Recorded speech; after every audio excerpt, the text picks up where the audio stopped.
Hi, my name is Josh Payton, and I'm the president of the Veteran Golfers Association. I would like to take a moment to personally welcome you to our VGA family. As a VGA member, you will have access to over 300 local golf tournaments per year to compete against other veterans and their family members. Additionally, you will have the opportunity, like thousands of other VGA members nationwide, to qualify for our national championship each fall. This experience would not be possible without our sponsors and the tireless dedication of hundreds of volunteer state and regional VGA directors on your behalf. So please thank them for their hard work when you get the chance to do so. Although the VGA is a competitive golf league, the spirit of this organization is more about camaraderie than it is the competition. I would like to wish you the best of luck on your quest to become a VGA champion, but more importantly, I encourage you to meet new battle buddies along the way. While you're out on the golf course with other VGA members, take an opportunity to shake their hands and thank them for their service, like I'm taking this opportunity to thank you for yours. Again, welcome to our VGA golfing family. It truly is more than just a game.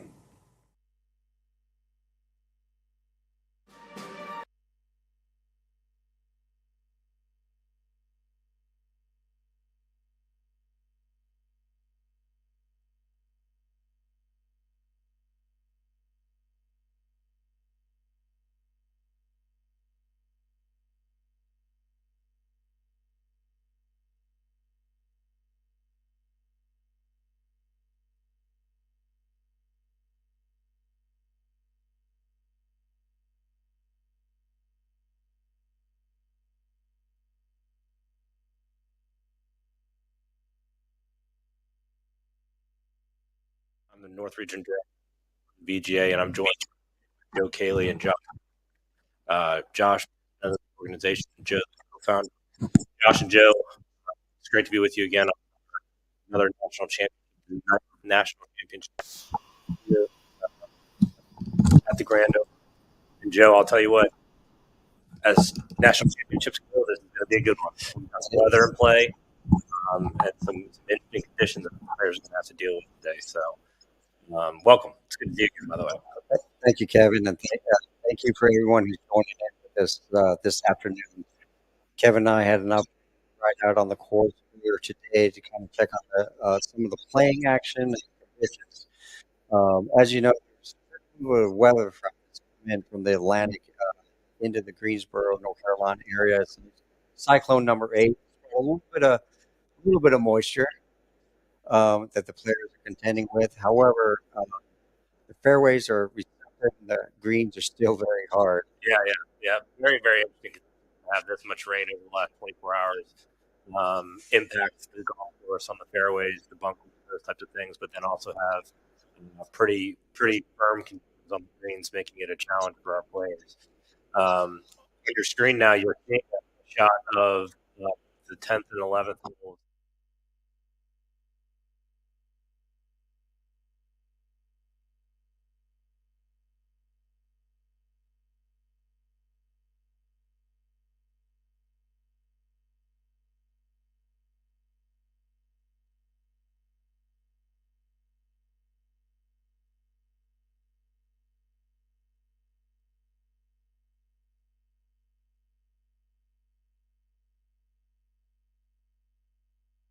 The VGA, and to see him along with the national championship in our field of close to 100 players here today, conditions have been short of extraordinary.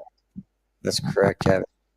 Right now, this group is 1A joined with HB Kim, United States Army, El Paso, Texas, Chance Carrick, Jupiter, Florida, and Greg Thomas, United States Marine Corps, Brook, New York. Yep, that's a good group. You've got a couple of folks in there who have had a lot of playing experience and should make the competition extremely close as we get through the round 1 and round 2 tomorrow. As far as today's coverage, we're going to focus on par 3 11th. This is going to be one of the longer players are going to play today. And, Joe, you and I went out to this hole earlier today. It is an intimidating hole, to say the least. You've got a forced carry over what is what I would describe as something you definitely not want to be in, not even looking for your ball. And then over the green, see once you get past that first carry, you've got bunkers on the left and bunkers behind. So there is really nothing to miss. Even on the right hand side, a little bit hard to see here in the game, but there's what Joe described to me as camel humps protecting that side of the green. The players are going to have to be extremely accurate with their tee shots today if they hope to walk away with a par. That's correct, Kevin. And the green is pretty deep from front to rear. The pin's kind of set in the middle, just beyond a ridge. So obviously the player's going to have to carry the front third and land on that top plateau there. Yep. So right now we're waiting on join. While we do that, we've got Josh Payton here, president of the organization. Josh, it's great to see you again. Thank you for putting on another fabulous championship. From your perspective, what are you excited about as we get this event kicked off? I think from my perspective, the most exciting thing is seeing all the players out there and knowing that they represent states from all over the country, from all 4 regions of the United States, where they battled all year long through the season. They battled during their state championship. They definitely battled when they got to their regional championships. And what really impressed me this year is we've got 90% of the field are new players at our national championship. So as the organization grows, we just over 28,000 members. It becomes harder to make it to our championship venues. And, I look forward to announcing our 2025 venue, which will be our 10th anniversary next year. We'll make that announcement tomorrow night. We had an outstanding pairings party last night, getting all of our sponsors together. And, I want to say thank you to Navy Mutual and True Timber, Raymond Weil and Wyndham Resorts for hosting us and supporting us to help make this possible for all of our players. That they had smiles. It's raining. Had a lot of rain yesterday. Not as much rain today, but it looks like it's clearing up a little bit for them. Hopefully they can get through this round without being too soaked. And then tomorrow, obviously, we've got some much better weather conditions. But I just like seeing the smiles, man. And this entire team, the state directors, the assistant state directors that work so hard throughout the year, they have accomplished an awful lot, and to see the smiles on their faces, on their players' faces when they arrive at this venue is something special. We did the opening ceremonies yesterday, had the honor guard out there, had General Smith come out there and pin on the battle streamer for this year's championship onto our guidon. His service record is probably one of the most impressive that I've ever seen. I don't think I've ever seen a silver star with 2 oak leaf clusters in my life, a distinguished flying cross. Yeah. He was the real deal back during the Vietnam War, and it is a pleasure to have him come out and be a part of this event. We also have our Patriot Award recipient, Bob Woodruff, out here with the Bob Woodruff Foundation. And, they've raised more than $160 million to assist our military community. And so, it's just, it's always, nice to see, the players and our sponsors coming together, in such a, community, event like this. And, for us, it's our culminating capstone level event for the year. Again, I can't thank the state directors and the assistant state directors enough, and, the regional directors as well. I mean, this event just doesn't happen without our volunteer army of amazing men and women out there that work tirelessly to help to make this happen. So, I am excited to see how this tournament goes. Right now, it looks like Travis Bryant, our champion from last year, is in the lead through 9 holes, so they should be coming up here pretty quickly off of 10. But Michael Bradshaw, who's played in a couple of Armed Forces Cups, is right there with him.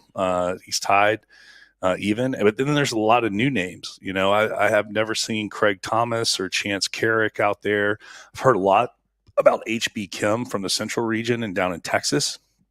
I know there's a lot of players that are pulling for HB, and they're just in a dogfight right now. It's exciting to be able to watch them here come up on hole 11.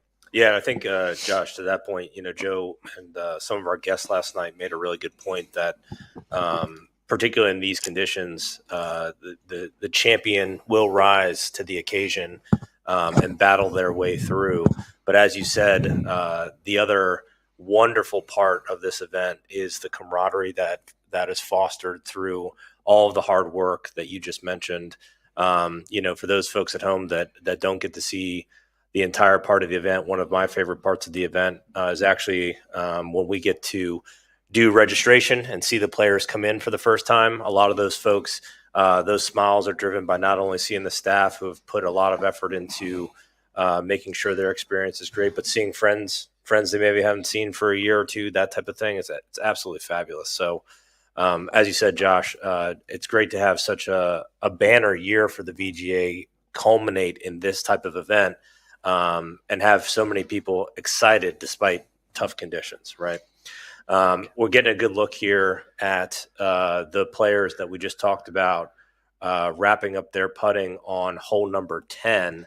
And it's hard to see here, but you can kind of really start to see some of the undulation in the course that the players are dealing with when you add that into the fact that they're also dealing with tough weather conditions. As Josh said, this is going to be a challenge. And so over the next 2 hours today, we'll focus on hole 11. And then tomorrow around the same time, we'll pick up coverage on the closing holes to see how our lead groups come in and who will ultimately be crowned a champion. Yeah, before those players get up here, I mean, we've done this 9 years now, and we're looking forward to our 10-year anniversary next year. I would say that as far as facilities, this is one of the nicest facilities that I have been a part of over this 9-year journey, and really looking forward to a future partnership with Wyndham Resorts and seeing how our players can experience some of these properties all across the country. The hosts here have been nothing but courteous and have really rolled out the red carpet for these players, and it really shows on their faces. The smiles that we were just talking about. They've really enjoyed this experience so far. Yeah, right. And Josh, one thing I wanted to ask you about, particularly as it relates to some of the banner events, is that beyond the growth that the VGA has seen from a membership perspective this year, the programs we are offering have been growing. Can you talk a little bit about that while we wait for these players to get to the tee? Yeah, we're trying to get to a point where our VGA Foundation is starting to come into full fold, and some of the pillars that we're really concentrating on to help impact the military community more. One is suicide prevention. The other is military transition, and finally military children. And you can kind of see those in some of our programs with U.S. Kids Golf, with the AJGA.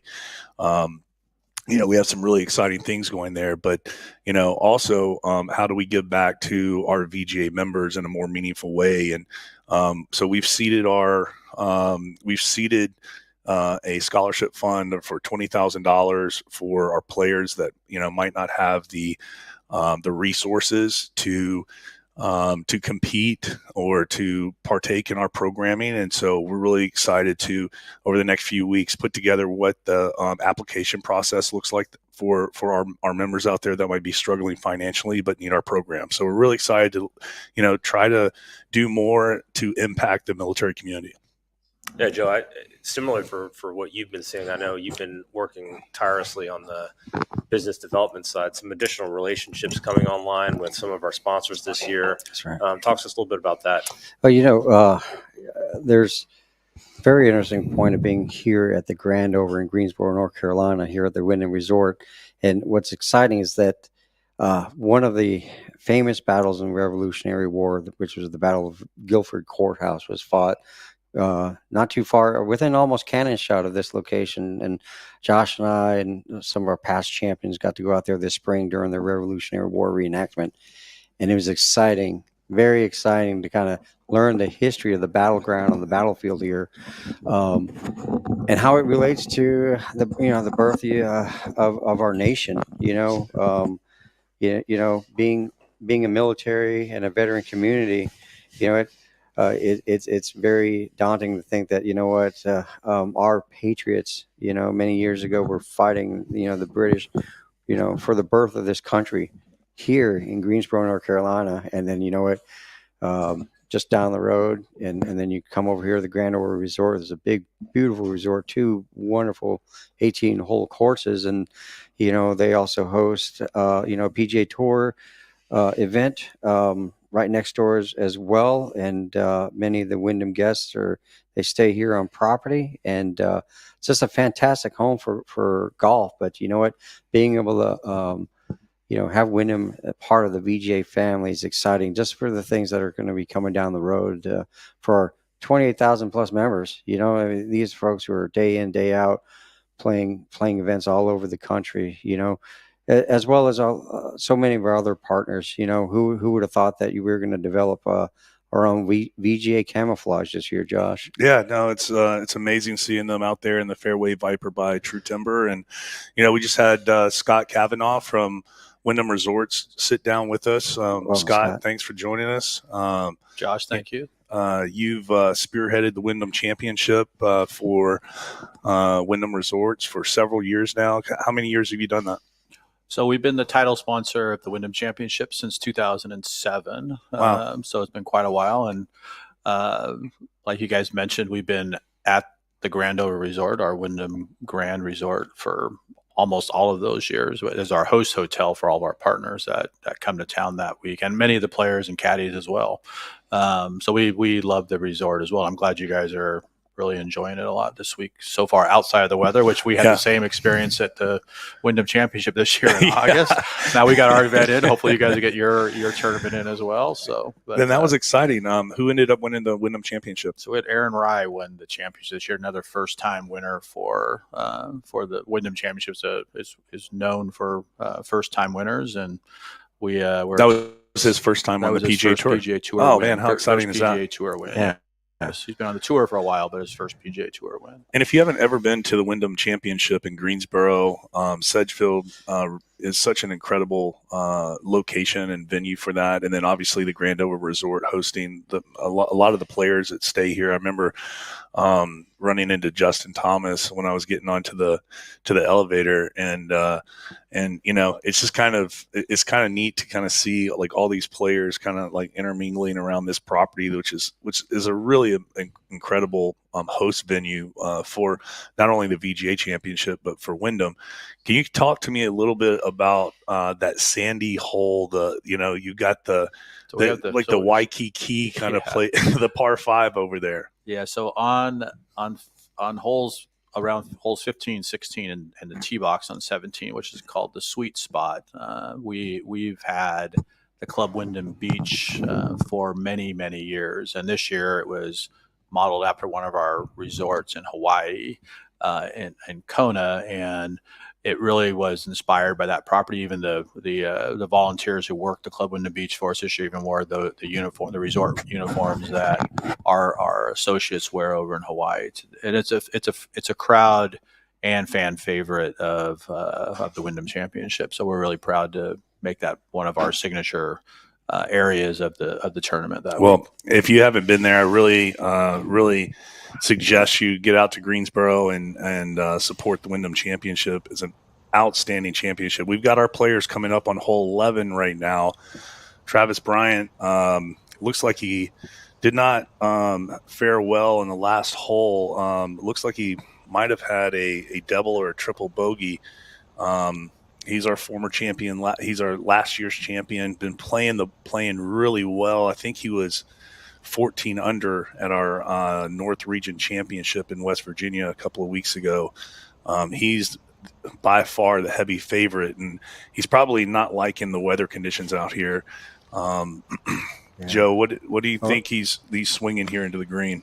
Well, as we're watching Chance Garrick tee, and from their distance, these guys are probably hitting an easy mid iron. You know, good shot right there. Yeah, just a little short of that that front third little ridge face.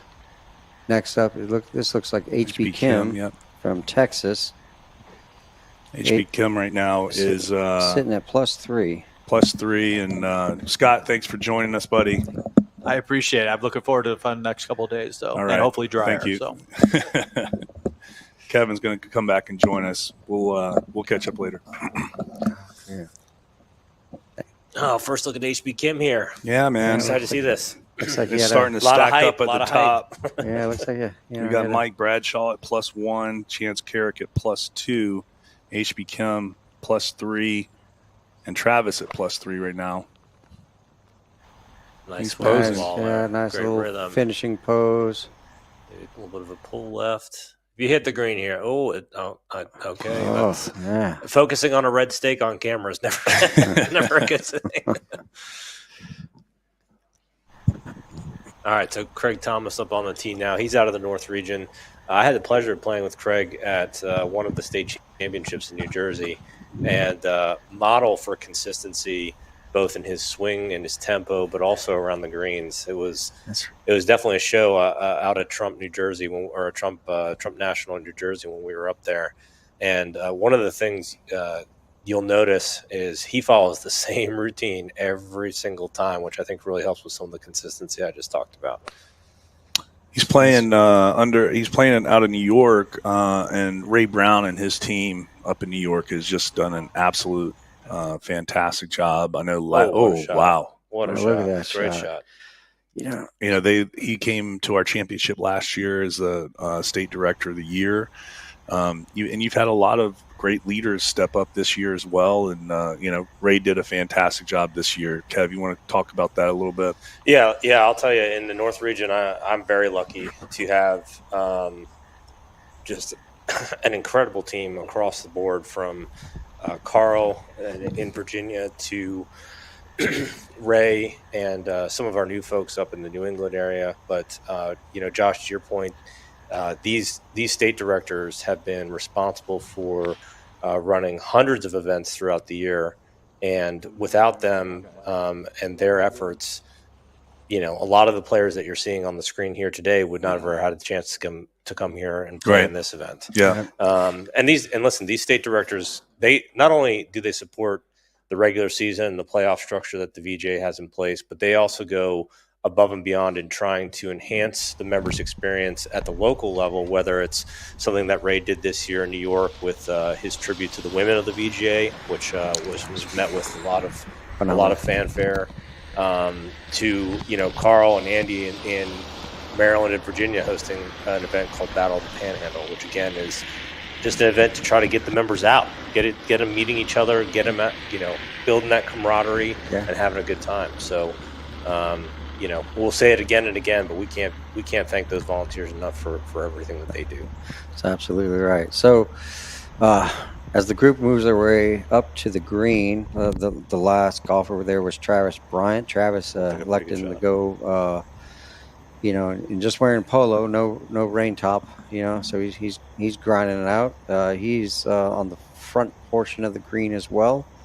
You can see his ball laying right there in front of us, and then Mr. Thomas, a very effortless swing in the rear, back behind the pin. I mean, it's amazing. Probably 12, 15 foot. And he's out here with the young bucks. That's right. That's what's impressive to see. He's right there in the mix with it. Well, and I think that's a really interesting point, Josh, because one of the things that I love about the VGA is the variety of person that we get to come. I mean, yes, clearly we have a lot of people with a variety of military backgrounds, but I'll take Craig as an example. Served in the Marine Corps, got out, fell in love with golf, became a PGA teaching professional in New York. He teaches out of Metropolis Golf Club, which is right around a lot of great golf. And he's actually, to my understanding, a course record holder at one of the most famous courses in the country at Bethpage Black. Oh my God! Oh my God! for one of the events that he played in the New York Met section as a PGA professional. So I mean, it's such a it's variety. my understanding that the Ryder Cup is coming there in the very near future. That's right. So maybe we need to put him on their team because we got waxed last year. Yeah, That's right. The U.S. squad definitely needs some help. And let's give a shout out to the Ladies Solheim Cup team, Joe. We had an opportunity to take them on a tour of the Pentagon this past Monday, right before they started their matches. When we were with them, they were fired up, man, and they just had like an air, like they were having fun with each other. You know, like they're just, and that's kind of like what you want to see out of a team, right? It was, and the ladies had lost their last go around over in Europe, and Captain Stacy Lewis, who's a repeat captain, very, very humbled, and I think Josh and I were both honored that she reached out to us to be able to make a tour happen, and it was great working with the LPGA tour staff, and then comes up here, yeah. But it was great to see the American ladies come out on top, and they're very, it's the first very time since patriotic. 2016. 7 years, Yeah, something like that. I mean, it's been a long time for them, and I think they got even like the last time they tied it, and so Europe retained the cup. Yeah, right. so speaking of which, we've got a really exciting. We're looking at some A-flight guys right here, the lead group, and we've got an exciting property coming up that we've announced called the Liberty Cup, which will be very similar to our Armed Forces Cup, but it'll be for the best golfers in the country, and I think we'll probably see some of these players on that team, Joe. Yes, exactly. Especially some of these top-notch players here. Here we're looking at Chance lining up his putt. You can see he's got Probably got a 20-30 footer here, right? Yeah, drying off the face of his mallet, steps into his putt, gives it one last look. Second look. There we go. Rolls his putt. It's a good putt. It's going to It go is. right. So, even though with the amount of moisture we've had, these greens are fairly new. Yep. Josh, when we were here in the spring, we got to witness the course, but also they went through the reconstruction. So these are new greens, and grass. Well, you see where he's marking it right now. It's about a 3 or 4 footer, and about that point, Joe would be looking over at me to give him a gimme. I normally make those on a day that ends in Y. But I think that's what's interesting about the VGA is that there's no gimmies. You got to put everything out. So and a lot of people just don't play competitive golf that way, right? That's right. Yep. And you get a lot of questions from our members saying, why don't we use the GEN system? Well, the GEN system, can be manipulated by just what we just talked about. Yep. Giving a guy a 4 or 5 footer, Yeah. and it's not a true representation of how they can play. I think one of the better changes that the VGA made recently was to introduce our no handicap flight. That's been an absolute godsend because what it's done is it's allowed here as Travis types in what I believe is his par putt. Sure. It's allowed folks that don't have competitive golf experience to come out and see what our events are about and learn a little bit about competitive golf. Josh, to your point, like you said, some of those folks may walk up and scoop a putt, right, and say, "Oh, that was 2 feet. I got that one." Well, not here. Got to putt it out. I think HB needs to make this for bogey. For boys. bogey, right? Go on. That's way. Oh, no. he's going to walk off. He's not going to like that. Yeah. When they showed it zooming into the red stake, you feel bad for it, because like these guys have practiced so much, and one errant shot could be the difference between a red jacket and not putting one on. On the same token, Josh, and you know this better than anybody, having witnessed many different championships. The championship's not over until the last putt sinks on the 18th hole. That's correct. Yeah, we've seen some incredible comebacks over the years. Right. Oh man, I can't believe the 2021. We had the 20th anniversary of 9/11 up at Baltusrol and Plainfield, and we had Nick Carney get out to a 7-stroke lead on day one, and man, Tony Billich went on a birdie tear. He birdied. Speaking of birdies, there Greg we Thomas, go. Look there at we go. there. Wow. Yeah. That's going to tie him for the lead, ladies and gentlemen. But yeah, Tony Billich, he birdied like 7 of the last 9 holes to go into a 3-way sudden death match on 18, and Nick had about a 5-footer to close out the championship, and it didn't go in. Yeah, so that is one of the events I remember most clearly, Yeah. not only for what Josh just described, but as Josh mentioned and what we alluded to earlier, some of the venues that we've had the ability to get out to over these last 9 years. Great putt from Chance there to save his par. And, Plainfield and Baltimore. Joe's gimme right there. Plainfield and Baltimore is right up there at the top of the list. They treated us like family, like so many of these courses have done. Like last year's winning putt that Travis Bryant had to make on the 18. That was a long range shot. Yeah, I'm pretty sure half the field couldn't hit that hole with a rifle.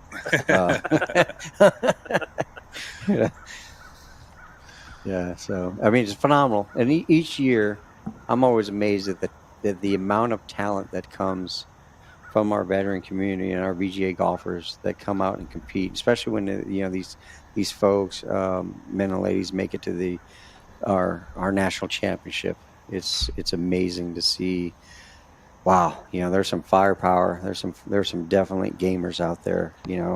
I know in Josh and I's travel around the country, we get to meet a lot of other organizations, that do golf, and I still feel the VGA is the premier veteran golf organization, where the best players gravitate to.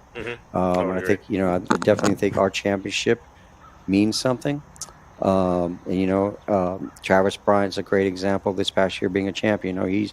He's conducted himself throughout the year like a champion, and it's really neat to see. Likewise with so many of our other champions. In the field today, we have Micah Tilley, our first champion, right? And he's holding his own right now. He's +5 in the leaders +2. Right Coulter Kotzman, he's playing well. He's +8. He's right there in the mix. So, it's great to see our former champions in their red jackets last night at the pairings party, and just being positive role models for aspiring future VGA champions. I think that's very important for our champions to conduct themselves the way that Micah and Coulter have conducted themselves here over the last few years, and it's really exciting to see Micah still striking the ball like that. Yeah, absolutely. And one of the things that I'm always excited to hear at these events is the experience that our champions have had from the previous year post their championship win. Joe, can you talk a little bit about, for maybe some of the viewers at home that don't know, what comes along with winning a VGA national championship? You can talk about overall first, but also just for each one of our individual flight championships winners, what are they going to get? Well, so overall, our overall male and female champions, obviously, they are adorned with getting to receive a red jacket, or remember when deployed red championship jacket, and with that comes with a breast insignia, signifying them as the national champion. Throughout they also get some special treatments. I know they've got fitted with some golf equipment, from Strixon Golf. Thank you to Strixon for stepping in and outfitting our players with such wonderful high level golf equipment. But for all the flight champions, that win their flights, I think the ultimate thing is being able to say, they get a chance to go to Augusta in the spring, right. the Masters, and it's something that, Josh and I kind of had this crazy idea, like, you see it in the Super Bowl, you see it, in the World Series, they go out to the quarterback or whatnot, and he goes, I'm going to, I'm going to Disneyland. But you know what, for golfers, the Masters tournament in Augusta, Georgia is the Disneyland. And, we've started that very early. And, we've seen other organizations, probably in the more height of obviously the global war on terrorism, kind of doing the same. But you know what? We haven't left Augusta. We forged relationships there. We do not want to give up on that program and being able to host these players there, because when they, these are grown men and women, and they get a chance to walk through, the gates there at Augusta National to watch a practice round, and just the looks and expressions on their faces, and that it's been really neat. We've always had our close friends at Trainer Gray, and who's always had cameras in their faces, but they're capturing the moments and capturing memories. I think the other thing is that we do the ring ceremony, their national championship ring ceremony down in Augusta, and then they get to walk the holes at Augusta National with their national championship rings on. And I can't tell you how many of them come back and say, oh my gosh, I had so many people ask me about my ring, and getting to, kind of explain what the VGA means to them. Yeah, and, it's kind of, you talk about Augusta, you see Bryson DeChambeau out there hitting the ball, 2 miles. And, Joe Cayley was with DeChambeau's father, who had diabetes, and unfortunately passed away recently. But, when you get a chance to kind of interact with some of these high level golfers, it's pretty amazing. And then to bring it full circle with Micah Tilley, right? Like, I was there when Micah Tilley sunk that hole on 18th green of Pinehurst number 2, and he was playing against another guy that was he was the former Navy team captain at the Naval Academy for their golf team, right? And what that shows you is like that shot that DeChambeau hit out of that bunker, and that putt that Rory McIlroy missed, and that putt that DeChambeau made to become a U.S. Open champion at Pinehurst number 2. Our players have experienced that. Yep. Yes. And they know how hard that sand shot was. They know that no putts on Pinehurst number 2 are gimme, and they realized that putt that Rory was going to have to make was the same putt that Micah Tilley had to make to win our first championship. And that's a pretty cool thing. That's incredible. Yeah. And Joe, I was thinking as you were talking about Augusta, not only, of course, the Masters experience, as we watched one of our past champions, Coulter Kotzman, get ready to tee off here on number 11. But the relationships that came from that, and how, Josh, just like you're saying about Pinehurst, now we have the Armed Forces Cup in Augusta at Champions Retreat, another world-class golf course where players get to experience what some of the top lady amateurs in the world get to experience prior to the Augusta National Championship with the Augusta Women's Amateur, right? That's correct. I think Coulter likes this one. Yeah, this might be He's holding it good. A little bit short. Short right. Short right, okay. So Coulter currently is sitting at +8. Yeah, +8. Yes, it looks like the conditions probably getting a little bit tougher as we see the scoring with our. We had Rob Powell out there, Rob and Kerry Stauffer out there setting the pin locations, and I'm not sure that the players are going to be too happy with Rob and Kerry today. maybe hide them. But we also got Andy Schrumper here, and he's the Maryland State Director, but he's also a PGA professional, and he's out there on the course as a rules official today. And so it was great hearing him speak last night, and he's a great representation for the PGA of America and the state of Maryland. Yeah, it's really nice to add those types of people into this event, right? Because for our players, it just adds to the experience, right? This is a legitimately competitive event, and players need to prepare and act accordingly. We just saw Anthony Orlandi hit it to the short right, just as Coulter did. I believe we have, who's this year, Joe? It's Jordan Bobbert. Jordan Bobbert, Okay. yep, from Columbus, Does Nebraska. not look happy. He's walking off. That might have been pulled left into the trees. That's going to be a tough up and down. Well, depending on where he drops. same spot as HB Chem. Yeah. You know, it was also, great last night. We had Gene Augustine from Kaiser University. Oh, this is great. Yeah. And he brought a diploma for Antonio Riviera last night. Right, so Antonio Rivera was he was not expecting to receive his diploma at the pairings party, and that was really cool when he donned on that red, white, and blue rope around his neck. Michael Bradshaw here Michael teeing off. That's right. Michael's sitting at +3 currently. He's in second staring it place. down. Down. There we go. Just like it. Mike is a great golfer, and he's Great Oh, shot. Right great in the shot! Right. he's played really well for the Armed Forces Cup the last 2 years. Played Yeah. some Coast Team Guard. Coast Guard, yeah. Yep. For all you out there watching, if you know anybody who's in the Coast Guard that wants to get out there, they need to come out and join us. We need more coasties, especially for the Armed Forces Cup.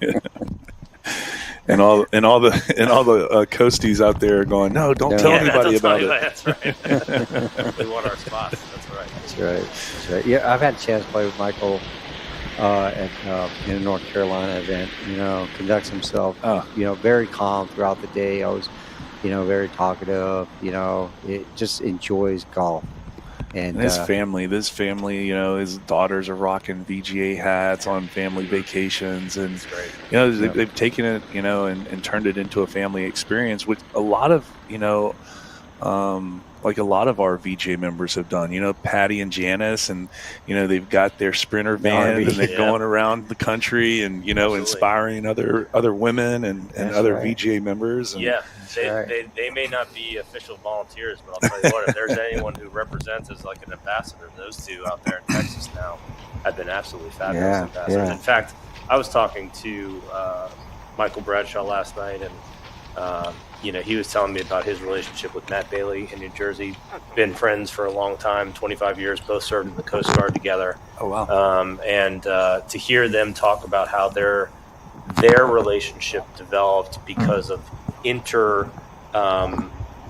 inter-service competition on post. They played softball together, and then have that translate to here in the VGA when they realized how valuable that competition can be in terms of developing those new relationships and things like that. Was just a great conversation, and to have someone like Michael who's so even keel and not only a great golfer, but someone who's enjoyable to be out there talking to when you're out there playing. I got a chance to play with him at one of the state championships in the North region. It's just fabulous. Yeah, it's unfortunate that Jordan pulled that left on this hole. I mean, Jordan has been a great golfer, and he's been to the VGA championship before.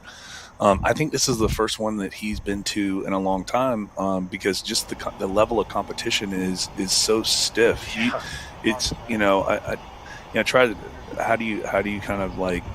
How do you draw an analogy? The first year we had 300 members, and so it was a 1 in 3 shot essentially of making it to our championship at Pinehurst. But that's kind of cool too, because Micah, who is one of 300, is now one of 28,000, and he's still in the mix right here, boys. Yeah, It is. So it looks like they're trying to identify. Do they the spot. find it? Yeah, I think they're probably trying to figure out where he's going to drop at this point. think- Depending on where he crossed, that could be a very difficult shot. I think we're. Yeah, when they're looking over the ledge like that, We'll have to go to a drop area. Speaking of Coulter, Coulter was an incredible champion at the Greenbrier and came down to the wire. And, at that time, Governor Jim Justice sat on the stage, and pre-COVID, the Greenbrier Classic was a PGA Tour event. And right. I'll never forget that moment when Governor Justice said that Coulter Kotzman was going to get an exemption in the PGA Tour event, and he was so excited. And then, when COVID hit and they shut down the Greenbrier Classic, I know it crushed Coulter, but he's maintained a positive attitude, and I'm very proud that he just got promoted to a captain. Oh, I didn't know over that. at American Airlines, and so congratulations on your promotion, Coulter. Yeah, that's great. Let's see how he does here with this up and down. Good. It's going to roll out. That's got to go. It's got to go. Decent little chip. You can probably carry, as a now captain at the airlines, he probably has a carry-on luggage, including his 14 golf clubs, right? Yeah. Well, he's got his wife. His wife has volunteered to be one of the standard bearers today. And, yes. His dad, Dewey, is out there watching their girls this weekend and kind of giving them a little vacation. And like I said, we were talking about family, have the VGA's a family atmosphere and getting your family involved. And I can't tell you how many guys I've talked to that now their wives are golfing and they're joining the VGA, and so they can get out and do more stuff together. And I think that's so awesome. It is awesome. And, that maybe is there's 2 points there, Josh, that I want to pick on. First of all, you can see here in the frame, we've got a volunteer who came out today in rainy conditions to be a standard bearer and scorer. That's just that. If you want to talk about dedication to a good cause, that's right. We can't thank those volunteers enough beyond the folks that are running the event. But then, Josh, to your point, little less talked about aspect of the VGA, but I think one that's equally as important is our family division and how many amazing family members we've had the chance to interact with. Not only at the competitive level, competing out of our family divisions, both A, B, and C flights and our female flight, but then also those, as we see Jordan hit his recovery shot over the green here. Those who come out to the events just to experience the event with their significant others or their mothers or fathers it's awesome. It's really awesome. And we got the ladies lead group is going to come right behind them. We've got 2 former champions in Laurel Gill, and I'm sorry, three former champions, Lauren Neal, Laurel Gill, and Christine Engelhop. And we've got Anna Walker. This is her first VGA National Championship, and she's putting it on them right now. Yep. So I think, Joe, when we were out there, we had the men see Bradshaw make this putt. Yeah. Is this Coulter? No, this is Bradshaw. Yeah. This is birdie putt? Birdie putt. Oh. Wow. Just short? Wow. That'd be a gimme. Oh, no. Good. A little bit right there. Good. See, now, Joe, you may look over to Josh and say, is that a gimme? But when I look over at Josh, he says, put some change on that. There's no way he's looking. Exactly. But the men are teeing off from about, what did we say, 170 to 180 yards on this That's hole, right. depending on what the wind conditions are. Yes. The ladies are going to have a long shot, too. I think we had them at 155 yards. Yep. And, go in. Oh, great chip. I mean, Kevin, mostly the reason why I make Joe putt things out is because he pops on 90-yard par threes. And so, you got him when the guy is stroking on every single hole and 2 strokes on some holes, like you got to make him putt it out. Yeah, I can sympathize with that all day long. As they say, folks, don't hate the player. Here's Coulter. Coulter needs to save this for par right now. Yeah, this could be a big putt here for him. I hope so. Going. I mean, he's got this really new, fancy Scotty Cameron limited edition Coulter, putter in the bag. So, let's see if it works from here. Go in, folks. That putter will probably be on eBay following the national championship. After he sees this footage. So, Josh, talk a little bit about what will happen tomorrow, particularly in the afternoon, because we will have another live stream event that players and families can tune into after the round for the championship. So, are you talking about the Champions Dinner? Mm-hmm. So looking forward to. We'll do the red jacket ceremony. We'll have some of our sponsors speak, and I think we're arriving around midnight tonight is Coach Urban Meyer. So awesome. This is the first national championship that Coach has been a part of, and this is during football season for Coach, and he's come to our last three Armed Forces Cups, and that shows how much the Coach is dedicated to the veteran community. Man, he is busy all week. He's flying around the country going. I think they had Wisconsin and Alabama this past weekend. Then he has to do a Monday podcast. Yeah, for the network. Yeah, he's got a new podcast. He's got a lot on his plate, and for him to fly in to see all these players on Wednesday, it's going to be special. So, I think what the great part about the Champions Dinner is, number one, we get, I think it honors our former champions in their red jackets. And number two, it honors our new champions that we get to crown. But really, like, what other event do you get to put on a jacket and a tie and be around your brothers and sisters in arms, other than a hail and farewell, or when you had to put on your dress blues, or like when you transition out of the military, you just don't get opportunities like that, and so I think it's just special to see all the players and their family members dressed up and us saluting their service to our country. Let's see, who do we have here? Joe, you recognize this? Let's see. We do have the next group coming through. We've got... So this group consists of Scott Duarte, Micah Tilley, Johnny Hunt, and Richard Babb. Okay. And I think that might be Micah Tilley right there. It is. That's Micah. Yeah. You can tell by the guns.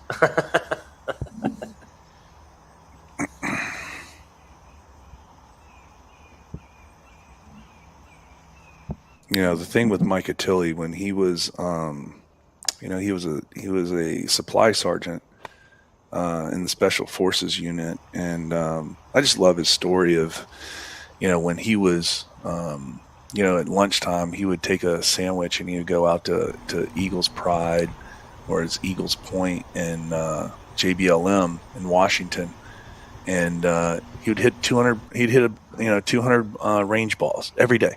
Really? Had a sandwich and 200 range balls, and that was his lunch every single day. And dedication to the game right there. All the way to donning the red National jacket. Champion. Yeah.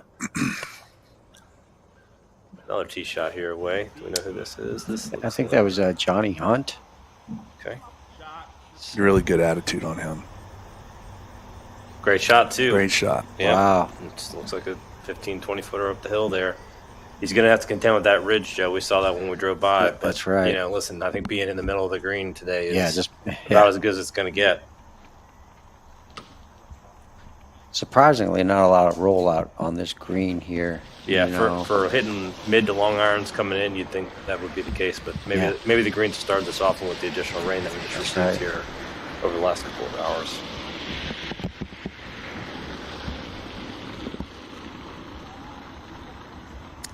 Well, it looks like we got a big break in rain right here. It's good. Yeah. Instead of 3 inches, we're getting 2 inches. That's right. And, I want to say, man, we've come a long way, because the three of us are sitting in here warm and dry, and we got the camera crew from College Golf Network. Can't thank them enough for all their help. Out there in the rain with the players. That's right. Yeah. We were asking what they do to keep their equipment dry. They said, they got waterproof bags for the cameras, but obviously, the cameramen don't have umbrellas or nothing like that. So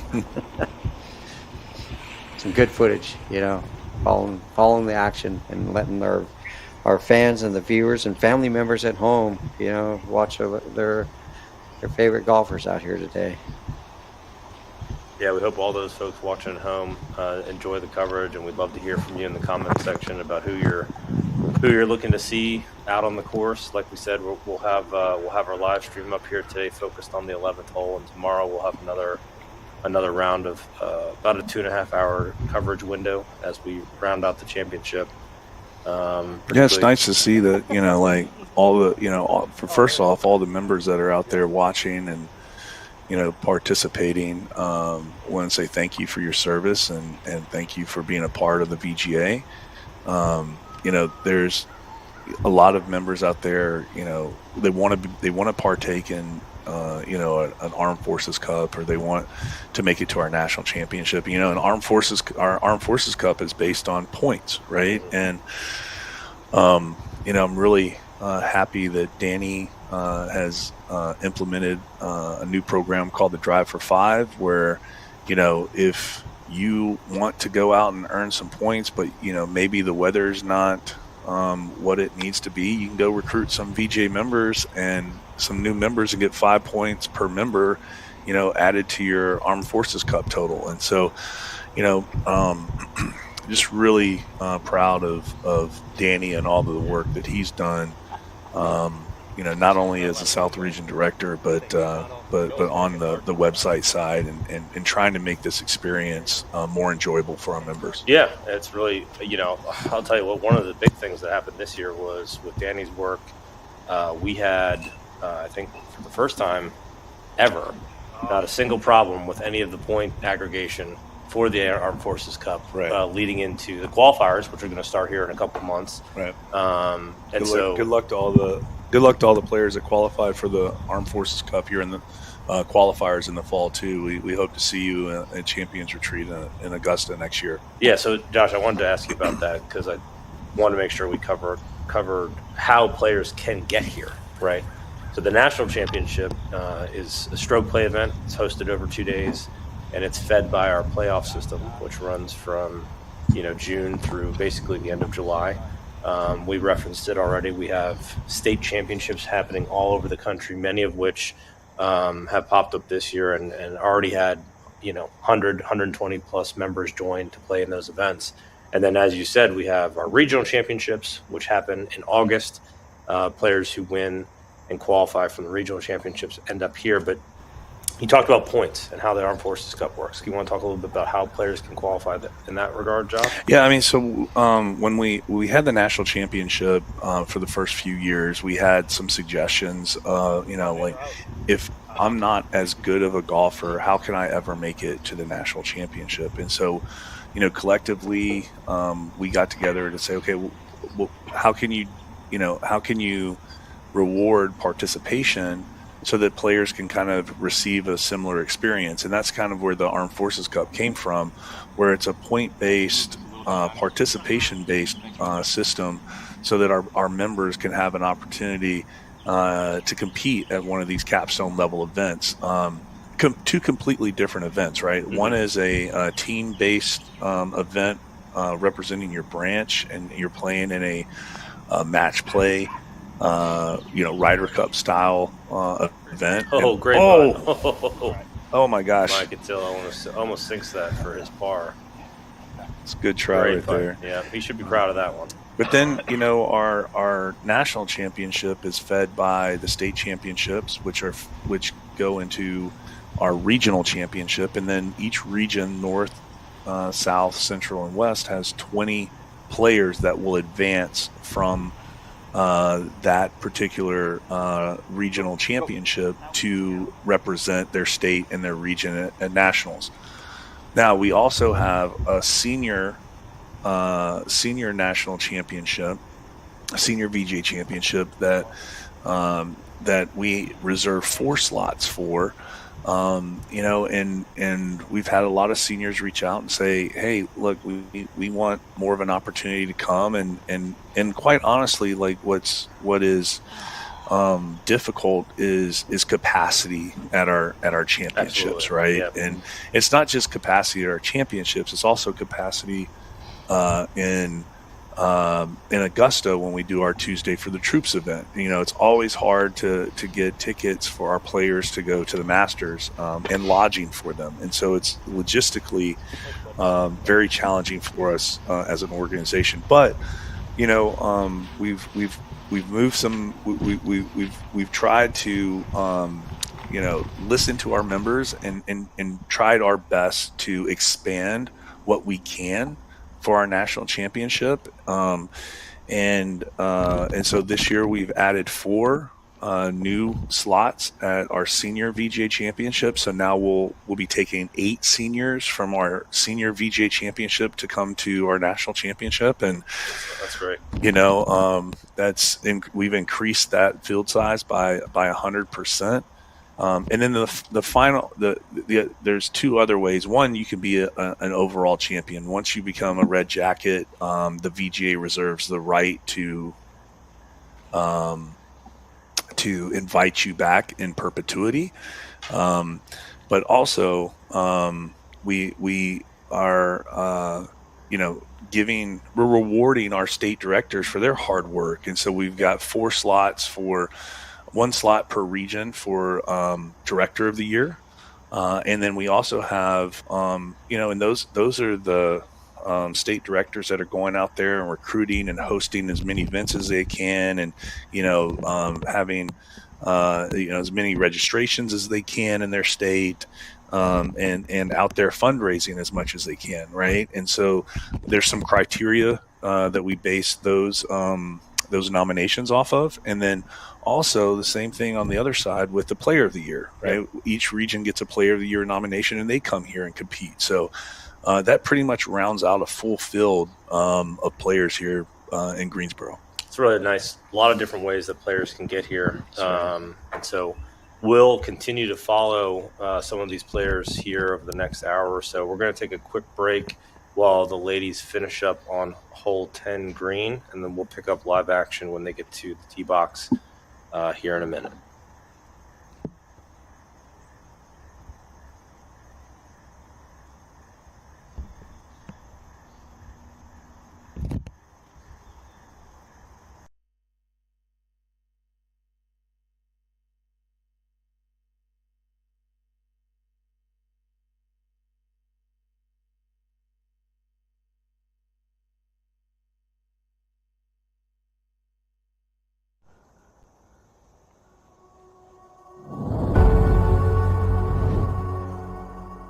I think PTSD has a negative connotation to it. When you hear it, it just gives you a funny feeling.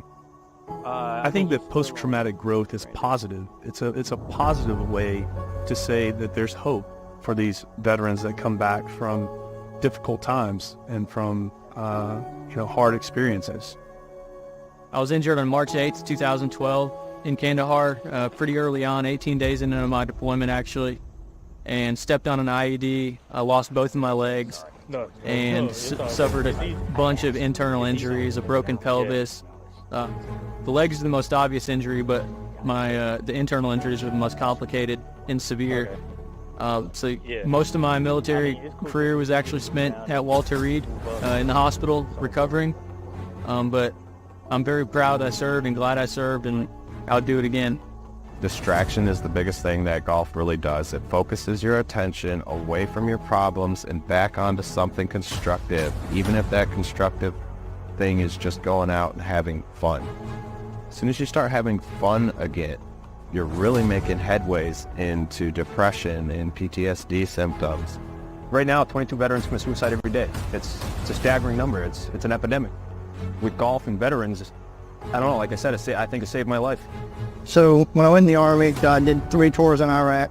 So my unit, we did convoy security. 2007, we were out on a mission, and my truck was hit with an IED. And caused traumatic brain injury to me. And then what happened?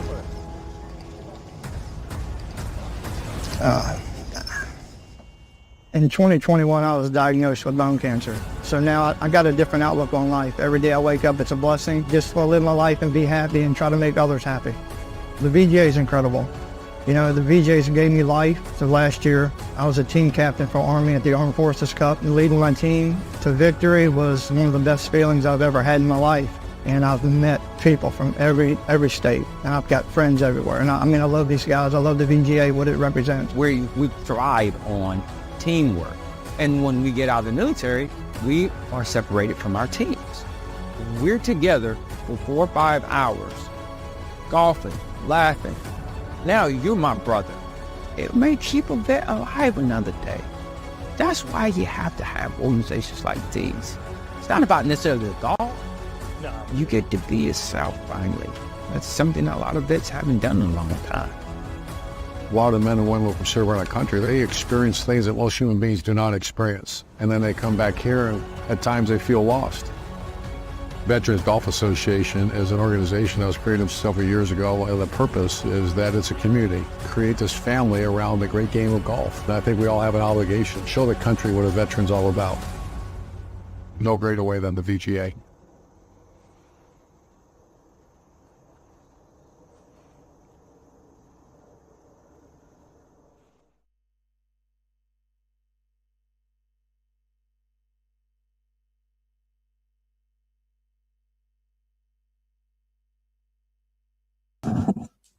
All right, ladies and gentlemen, welcome back. We are back here at the 2024 VGA National Championship hosted at Grand Over Resort in Greensboro, North Carolina, presented by Navy Mutual. We are watching our ladies lead group walk off the 10th green, and we're going to pick up action with them joining our live coverage here in just a second. Before we do that, just a quick update on some of the folks we've already watched. We've got some pretty significant movement at the Veteran A flight for our championship, our overall championship for the males. Chance Carrick has moved into first place at +1. Craig Thomas is right behind him at +2. Travis Bryant +3, tied with Michael Bradshaw at +3, and HB Kim rounding out the top 5 at +5. For the ladies, they've remained pretty consistent. We've got Anna Walker leading the pack at +2, Lauren Neal at +9, Laurel Gill, a past champion, along with Lauren Neal at +9, and past champion Christine Engelhop at +18. Having a little bit of a tough day. Oh yeah, I want to learn more about this Anna Walker phenomenon that's going on right now. She's get to watch this here in a second. Yeah, when I watched her on the first tee box, man, her swing was so compact, Okay. And it was just impressive. And she had an air of confidence about her. I mean, she looked the part, you know what I mean? And Awesome. and she just stood. She stood on the tee box and just let it rip. And so I think it's going to be cool for our audience to kind of see her swing here in a moment, because it is a great. You can tell that she has put a lot of time and effort. A lot of effort. Yeah.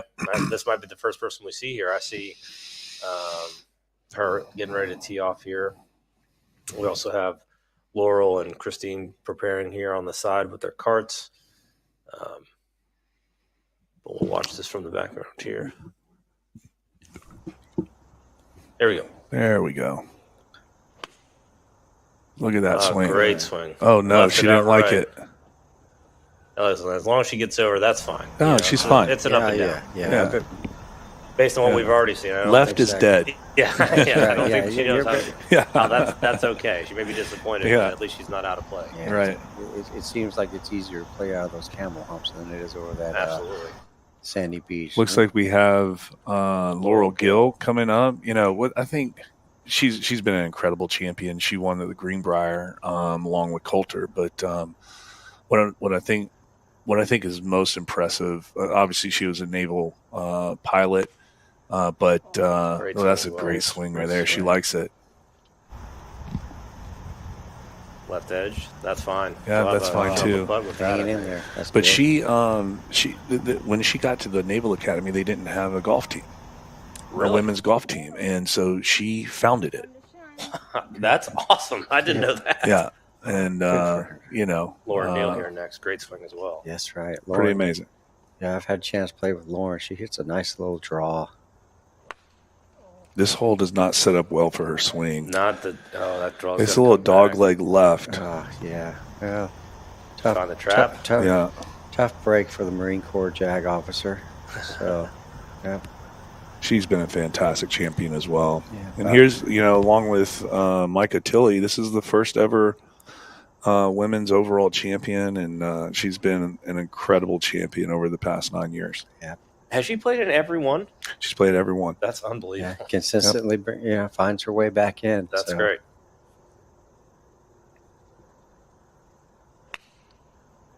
Nice swing there. Oh, no, she likes it. All right. right. I think it's the best of the group. Yeah, that was some strange body language Yeah. for such a good shot. Josh, coming back to Laurel Gill, didn't she take a break from golf to have a family? To start her family? She's had 2 babies, 2 baby girls, and to come back yeah. and compete as at the national championship levels is And awesome. look at her now; she doesn't even look like hasn't she missed did a anything. beat, Like yeah. she hasn't missed anything. Yeah, so That's awesome.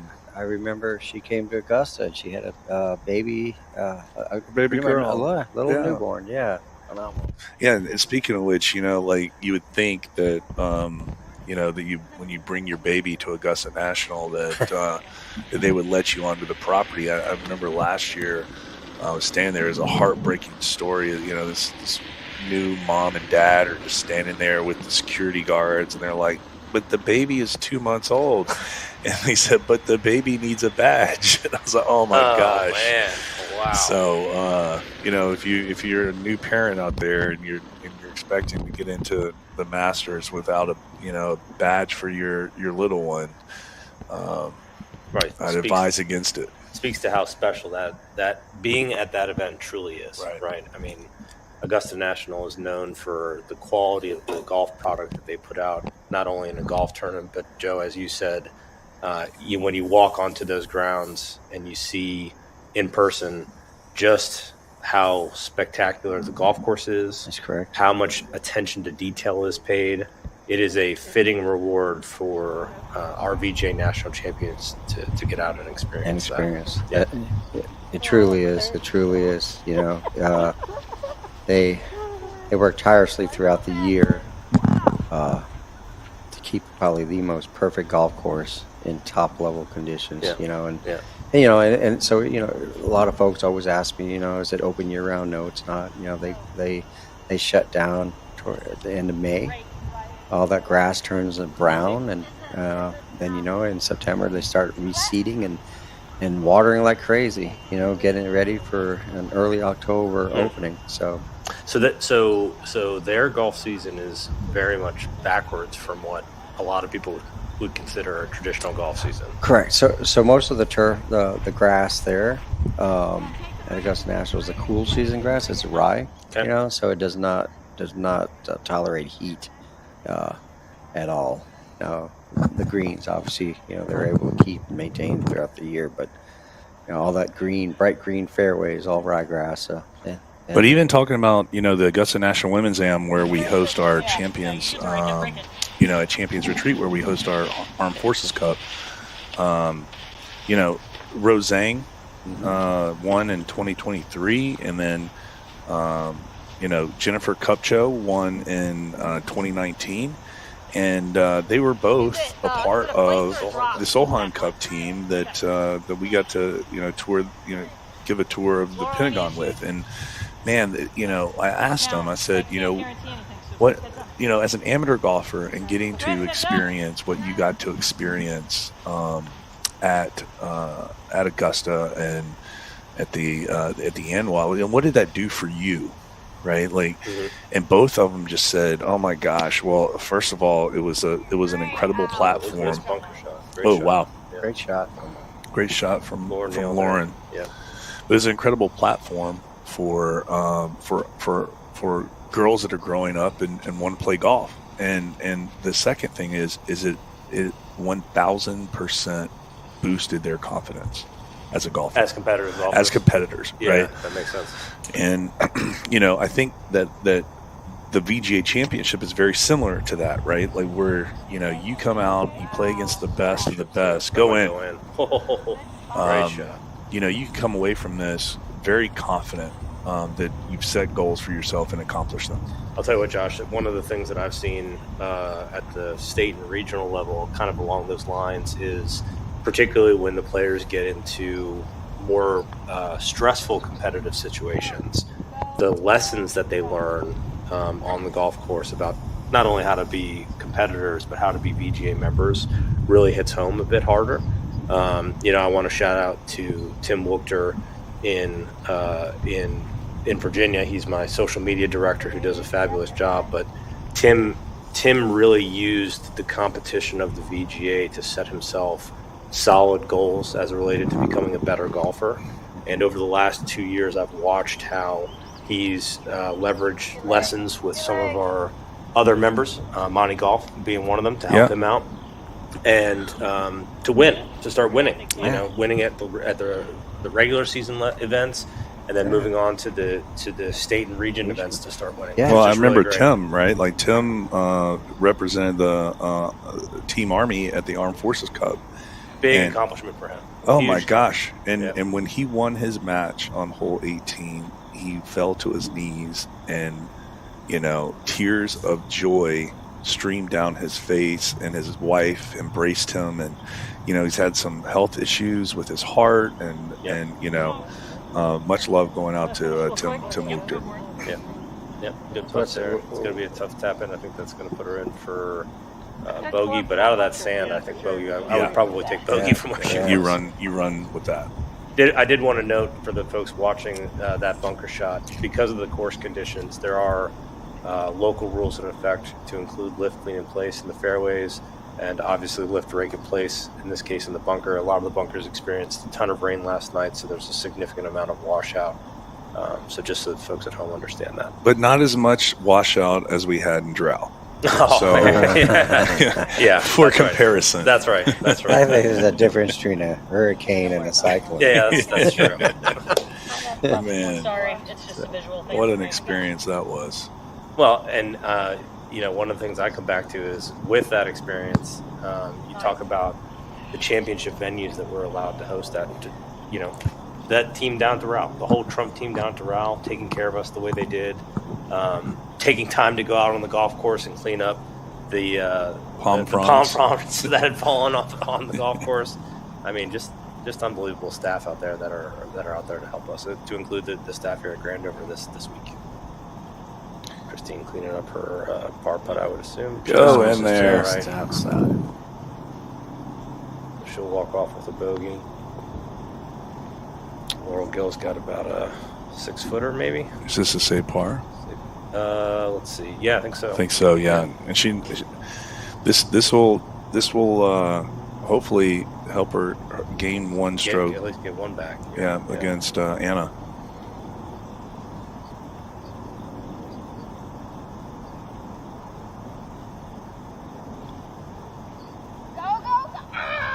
Oh. Just moved off to the right. She wanted to wheel that one in. Yeah. So she'll walk off with a bogey as well. I think we had 3 bogeys and 1 par there.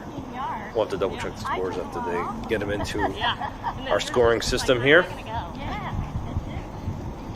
As the ladies walk back up,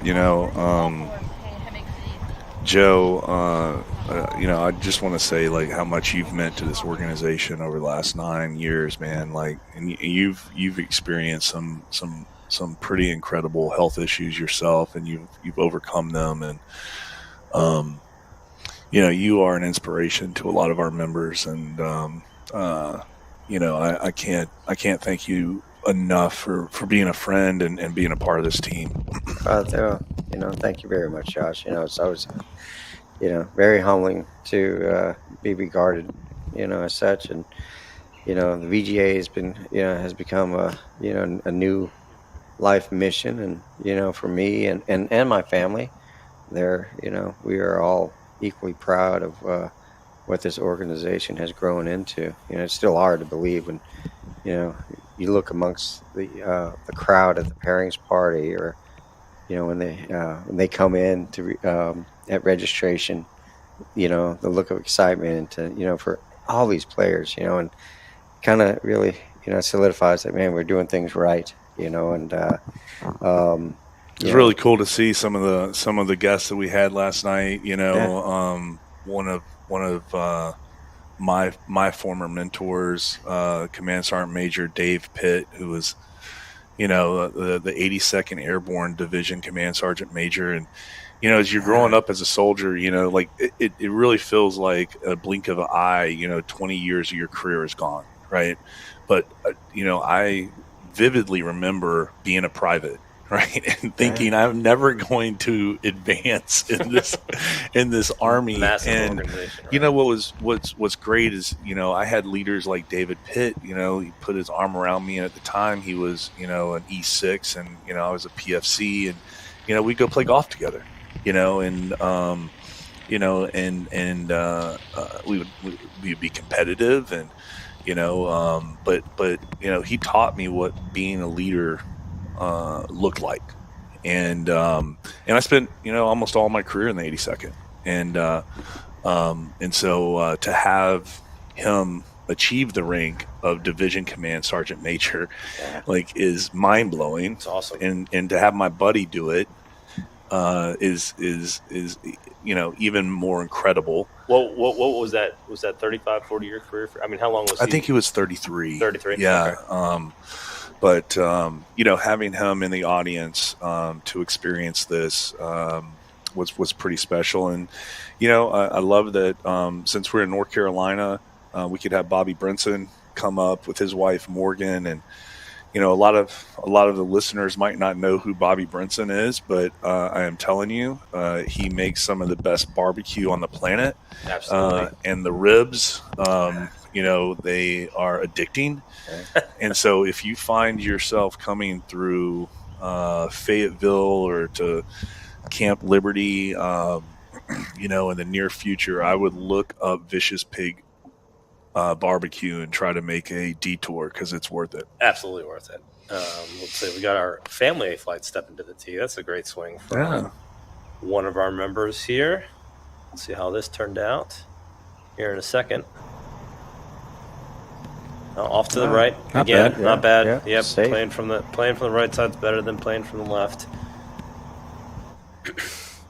There we go. The reigning champ right there, Mr. Tooley. Let's see how he does here. Back again, another year. I'll tell you, when he came to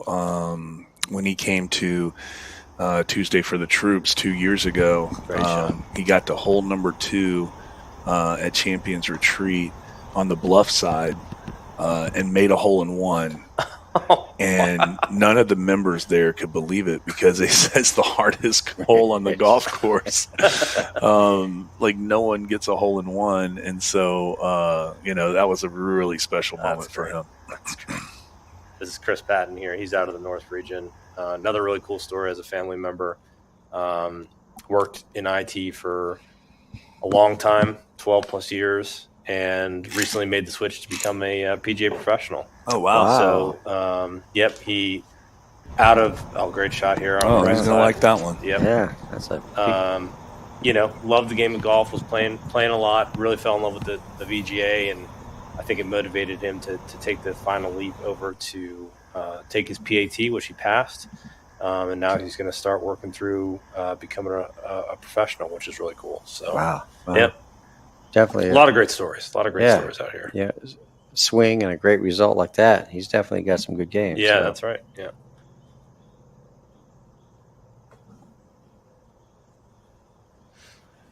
Last member of the group here. See how this goes.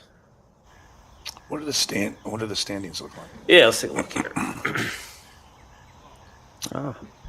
All right. So, looking at family A flight, Cassie Tooley is in first at +7. Bryce Redzunier is at +12. Chris Patton +13, and Jacob Springer at +16.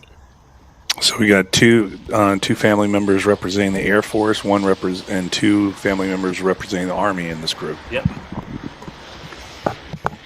As they wave and go by, heading towards this could be a three-peat for Mr. Tooley. Yeah, he's playing well in tough conditions. Had a birdie already on 18, his second hole of the day, and so he needs to keep that momentum going here. We'll go back to the A flight and kind of get an update on what's going on with the champions. Same thing, Chance Carrick through 13 today. Chance Carrick +1, Craig Thomas +2, Travis Bryant +2. That he got a birdie, so he's coming back. Michael Bradshaw at +2. So we've got them stacked up at the top.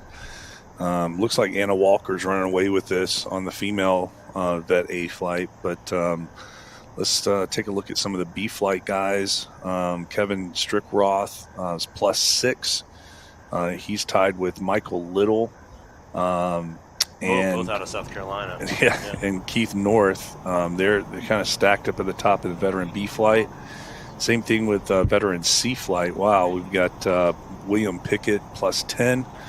And we've got several at +11, Rick Mathewson, Chris Thielman, and Matt Briggs tied at +11.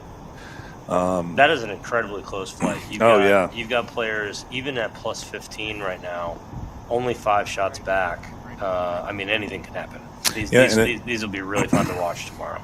Going into the female veteran B flight, we've got Cheryl Stamp at +6 and Liz Breza right behind her at +7. Looks like a Karen Griffith +8. Good there. Yeah, I mean this is really exciting, and we can't control the weather, but they're all out there. They're all competitors. They're all playing under the same conditions. No excuses right now. You know what I mean, Joe? That's right. That's correct. It could be 90 degrees and 99% humidity. They'd still have to play through the same conditions. So. I'll tell you who has the round of the day going though right now. It's Billy. And Wounded Vet Flight A, he is even through 11. He is golfing his ball right now. Yeah, let's go take a look at the combat wounded division really fast on the net flights.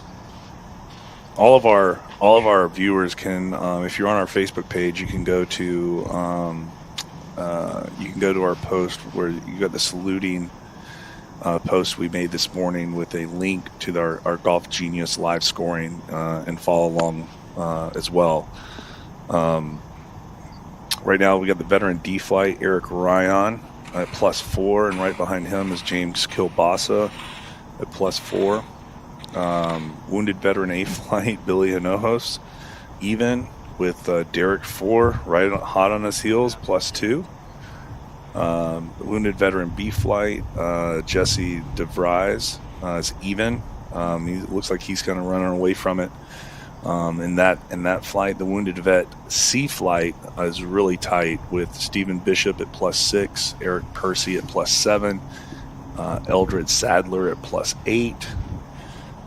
Wounded veteran D flight is stacked at the top with John Bircher and Tim Milikoski at +7. Old John Bircher getting in there. That's right. One of our wounded Warrior Ryder Cup team teammates back in 2013. Oh, I didn't know that. Yeah. Oh, that's great. Family veteran D flight, we got Brittany Linville at even, and right behind her is Tracy Williams at +3. The family C flight, Drew Foster is -2 with Tim Morse at +4. Drew Foster is Danny Foster's. Yeah, that's right. Yeah. Danny Foster, South Region South Region director.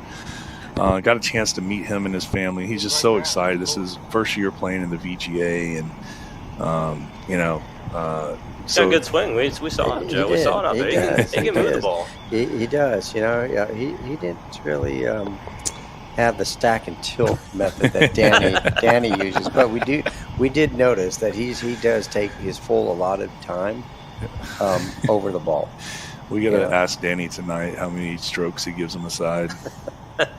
And then in female family flight, we have Stephanie Stoltenberg at +6 and Kelly Wickman right behind her at +8.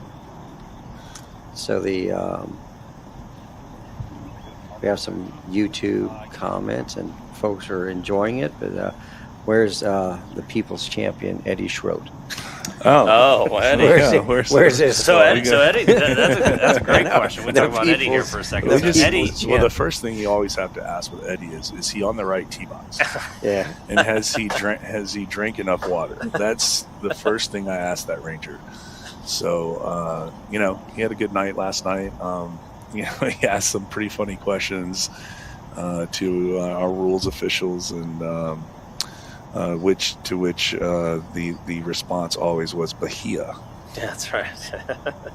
Eddie's currently T4 playing out of the veteran B flight. Interesting about Eddie is he qualified for this event in C flight, but he qualified with such a great score that he has bumped himself into B flight. And he's doing pretty good. He is playing the part today. He is right now. He's one stroke off the lead, so he might be playing himself in the A flight here very shortly. All right, cleaning up some putts here as we wait for. Eddie was a former Player of the Year. Yep. So. And some people that are out there listening and going, okay, well, how can I be a Player of the Year? How do I get nominated for that? And that gets you a straight shot to the national championship if nominated and by your state director, and ultimately the decision is made by the regional directors on who they send. And so, really what we're looking for is positivity. How are you espousing to the VGA values? Are you sharing those values on social media? Are you making a positive impact in the veteran community? All those things. Are you recruiting new members? That's there's the intangibles of just being a inspiration to other VGA members is what we're looking for in those nominations for our Players of the Year. And I think I can say pretty confidently, a lot of those, all of the players who have ever been nominated for that nomination, whether or not they receive the final Player of the Year award, have been fabulous ambassadors for the organization and are generally a pleasure to play golf with, right? One of the things that we look for from the nomination perspective is, do our members enjoy playing with those folks? And as Josh said, do they get out and really encourage and espouse the values that the VGA has really tried to make part of our organization and part of all the members that join us. So. We talked about, we can go through who are the Director of the Year nominations. We got Matt Bailey out of New Jersey, which serves under your leadership, Kevin. Yep. Antonio Rivera from Florida, who serves under Danny. Michael Corcoran out of Illinois, who's an assistant director there. So it's not just state directors that can make an impact. It's also assistant state directors. And Brian Adams out of Utah, which has done an incredible job there, and they just hosted, from all the comments that I had, received an incredible West Region Championship. We're seeing Matt Spang right now playing out of Colorado. Matt qualified. Wounded vet A flight. Yep, Matt qualified for this national championship through the West Region qualifier. Look at this swing right here. In a playoff. Look at this. Look at that. Unbelievable. He's so incredible. Yep. He's such an inspiration to other veterans and, just anyone in general. He hits a ball better without two legs than most people hit with legs. And it's, he's such a positive ray of sunshine. Here we got Billy Ray, who's got a pretty commanding lead right now. 2 strokes over his buddy Derek Four, and man, I tell you what, they give it to each other. Him and Derek Four and Eddie Schroet, they go at it on social media. I don't want to brag, but when we came up here to shoot the hype video, me and Billy got to play a little bit while we were here in the spring, and we were playing for money. I would have come out rich because I was taking it to him, and I started feeling bad. Billy likes that one. He's posing. Okay. Look at him. All right. I taught him that. Boy. Yep. I think I taught him that shot. I tell you, man, you can't meet a more positive person than Billy Ray and Ojos. And, speaking of kind of what a Player of the Year kind of looks like, and Billy Ray and Ojos would be the poster child because he has gone through so much, and he just loves this organization. He's a leader in Texas, and I just tell you, every time you're around this guy, if you don't smile, something's wrong with you. Yeah, makes your day just generally better. And he came up to the North Region. Yeah, this year. and he carries the VGA flag when he's able to participate in other fundraising type events or whatnot. That was a swing by Lloyd Ankrum, who's some new face. I don't know. No, he was there last year. He was, yeah, okay. he was and we've got Derek Four coming up. Got another just amazing, positive member of our veteran community. Got to play in the Bush Warrior Open a few years ago, and played in the Armed Forces Cup, and he took it to Rob Powell pretty good for Team Army. Nice swing there. Good swing. Yeah, I think he likes that. Yeah, this hole does really fit those who draw. Oh, he pulled a left. Left. Oh boy, left is dead, boys. Yeah, the hole does favor those who draw the ball from right to left if they can make it work. But yeah, like you said, you got to be very careful about how far you draw it to the left, because the trap may be there, but past that, you're done. That's right. So as these guys come up, like some people, they a lot of members ask, why is the combat wounded division a Purple Heart recipient division only? The answer there is it's very difficult as an organization like ours to kind of separate, someone's DD-214, whether or not you're at 80%, by the VA, or you're 100% by the VA, whether or not it was combat related, or, it was peacetime, or, and so what I want to, the message I want to share with those members that are listening is that, look, it doesn't matter if you're combat wounded or, and you have a Purple Heart, you don't have a Purple Heart, right? Like, we've got a place for you. Absolutely. Yep. And I was injured in a vehicle rollover incident, 2011, and almost lost my right hand. And that was, I never received a Purple Heart for that, because it wasn't, it was that injury wasn't sustained as a direct result of enemy action. And, but for us internally, it is an easier way for us to, essentially, to distinguish between what is actually a combat injury and what's not. Yep, not perfect, but like you said, John, right. It doesn't. At the end of the day, it really doesn't matter. There's a place for everybody, and quite frankly, these events show us, if nothing else, if you get here, you're going to meet a lot of great people in all types of different divisions. And listen, like our family members here, we treat them just the same, as everyone else, and they have the opportunity to go to the Masters just like the other champions. And, and what I think the biggest thing I want to say is, by no means is that is our organization trying to be disrespectful to those players out there that and to those members that are disabled because of their service to our country. Yeah, of course. Yeah.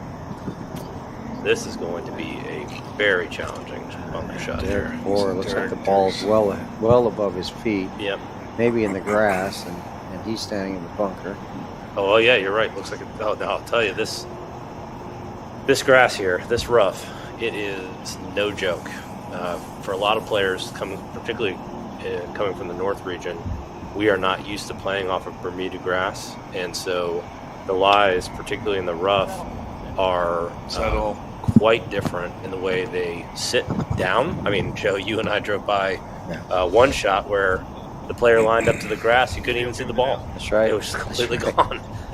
So getting the ball to get out of the grass is one thing, but then the control of the golf ball coming out of that Bermuda rough is almost non-existent. Yep. Trying to get it to stop. Yeah, if you can get it moving forward, you've done a good job. Now we've got a birdie putt up coming here. This is probably 30, 35 foot here down the hill, running severely down the hill. This green does slope from right to left, and so this is going to be a touchy one for Matt Spang. But again, just kind of like talking about like, you know, his physical limitations, right? Right. You would think that he would not, you know, have, you know, you kind of see the PGA professionals go up there and they kind of, you know, use their feet to kind of feel the undulations and the greens. And, you know, Matt is an incredible athlete, you know, and he still is, I mean, even with missing both of his legs, he strikes the ball pure. He can putt with feel. It's amazing. There's Billy's putt. Yep. Do you know, Josh, how he sustained his injuries? Have you heard the story about it or no? I haven't. No. So that's another part of this event that I really, really enjoy is, and this is experienced at all of our national level events and regional events for that matter, but getting to hear the stories of individuals, not only their military service. Oh, that might go in. A great putt. Oh, what a great putt! That's going to be his par putt. Yeah, that's a tap in. Yep. But isn't that amazing? Like we were just talking about the feel, right? Like, yep. To have that athleticism to make that putt and that strike and walk off with the par. Yeah. Which we watched how many other golfers come through that pulled it left into the junk and walked off with bogey or double bogey, and you know he just walked around and said, "Hey man, this game's easy." Yeah. That's right. Yeah.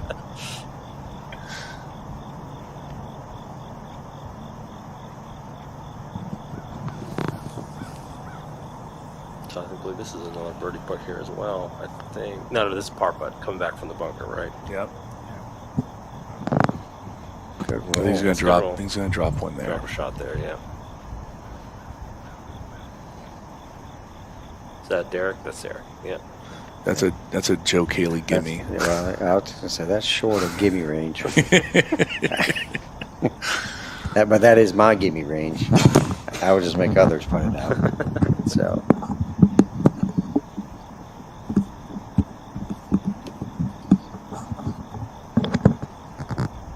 All right, Billy. Nice stroke there. Let's go. Let's go. Oh, you wanted that one for the cameras. Oh, no, that was Lloyd. Oh, yeah. That's a great putt. That was a great putt. Good putt. Yep. I'll tap that in. Nice golf towel the players all received. I think that's another one of my favorite parts of the championship, just from an experience perspective, is when the registration room's complete and you can see all the players' names on their bags. Yeah, every year we've lined it up differently. You know, we did 9/11 for the 9/11 20th anniversary. This year we had more of like a serpentine pattern laid out for Shannon. designs. Oh my gosh, Derek is not going to be happy about that. The old Gatson.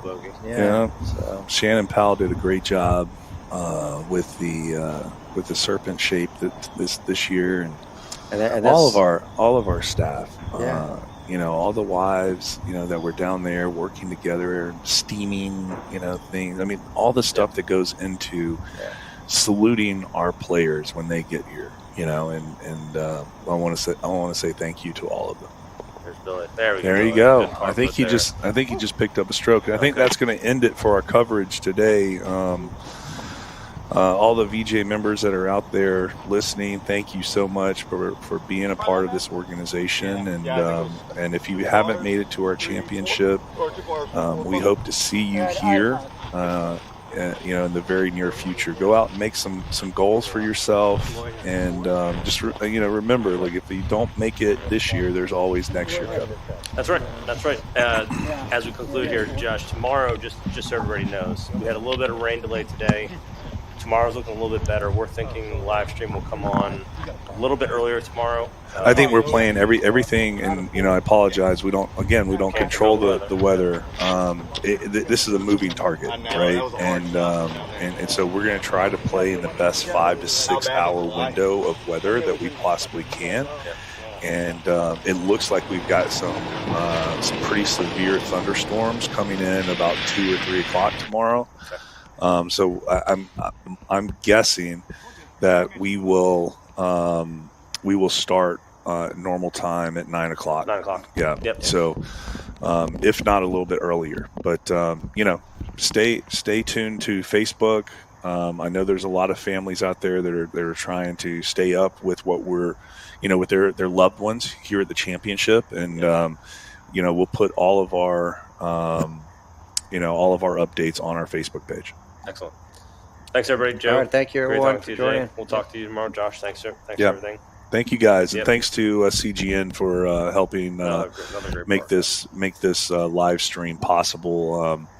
What a professional group of talented media personnel, and if you're a golf organization that's out there and in need of a live stream platform, I couldn't recommend CGN and the College Golf Network any more strongly. So you guys enjoy the rest of your night, and good luck to the rest of our players, and we'll see you back tomorrow.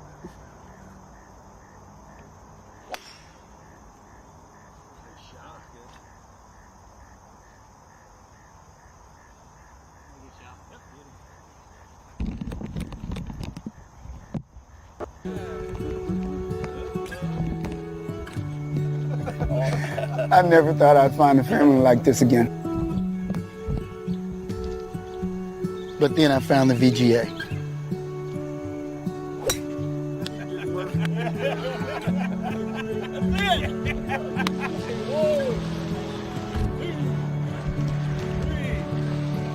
I never thought I'd feel pressure like this again. But then I found the VGA. I never thought I'd find anything like the military again. But then I found the VGA.